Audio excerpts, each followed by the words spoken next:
Христијан Мицкоски е оптимист и очекува многу брзо ВМРО со останатите партии да се договори за изборен датум. Очекувам да преовлада разумот,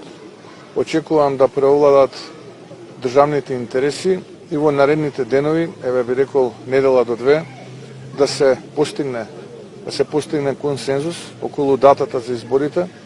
и на еден трошок, да не ги оптеретуваме граѓаните со двојни трошоци,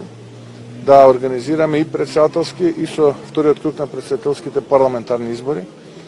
да ја прекратиме оваа агонија во Македонија, да дојде влада која што ќе биде избрана од народот, влада која што ќе се зафати со сериозни реформи и трансформација на Македонија во една навистина пристојна европска држава. За окрупнувањето на албанската опозиција, Мицкоски вели дека е позитивен процес во насоката ДУИ да се елиминира од власт. Јас ценам дека ќе понудат, барем од тоа што го слушам од до сега како нивна порака, нешто кое што представува визија за иднината, не визија за минатото, дека ќе излезат од оваа игра која што ќе се обидува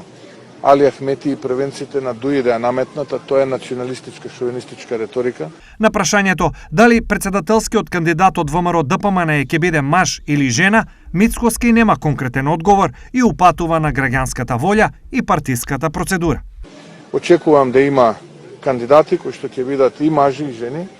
па делегатите на конвенцијата нека го изберат најдоброто решение за Македонија пред се, а потоа и за ВМРО ДПМН.